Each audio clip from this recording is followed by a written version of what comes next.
పాడింది ఆ college round లో.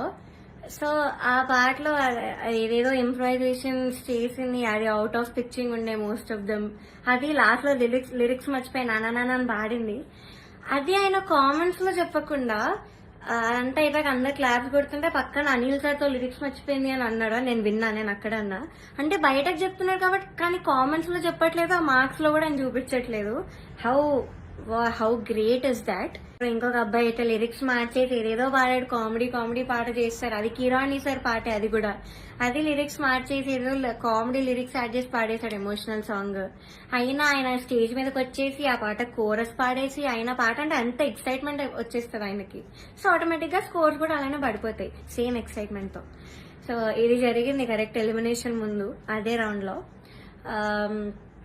ఇంకా ఎలిమినేషన్ రౌండ్ వచ్చేసరికి ఫస్ట్ చంద్రబోస్ గారు లేచి వెళ్ళిపోయారు. నాకు పని ఉంది, హ్యావ్ టు గో, అది నిజమో కాదో ఎవరికి తెలీదు. But he left. మంచిగా హ్యాపీగా వెళ్ళిపోయారు ఆయన. కరెక్ట్ 5-6 ఉన్నప్పుడు కిరాణి సార్ ఈయన కూడా లేచి వెళ్ళిపోయారు. హీ వాజ్ లైక్ నాకు ఈ టెన్షన్ నా వల్ల కాదు, నాకు ఇంకేం సంబంధం లేదని లేచి వెళ్ళిపోయారు. బికాస్ ఆయన మనస్సాక్షికి తెలుసు అక్కడ. సో లేచి వెళ్ళిపోయారు. కానీ సునీత గారు మాత్రం అఫ్ కోర్స్ నా మీద అంత గ్రడ్జ్ ఉన్నప్పుడు నేను ఎలిమినేట్ అవ్వడం చూడాలి కదా.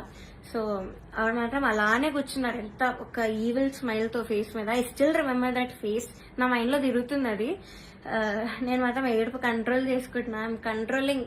లేదు, ఐ షుడెంట్ క్రై. నన్ను ఇంత టార్చర్ పెట్టారు, నేను ధైర్యంగా బయట పెట్టాలి, దానికి నేను ఏడవకూడదు, నేను మంచిగా ఎలిమినేట్ అవ్వాలి హ్యాపీగా అనుకున్నాను. సో నేను మాత్రం మంచి స్మైల్ పెట్టుకొని నించున్నా. అయితే లాస్ట్ ముగ్గురికి వచ్చారు, ముగ్గురు ఉన్నాం లాస్ట్ కి. ఒకరు సేవ్ అయ్యారు, నేను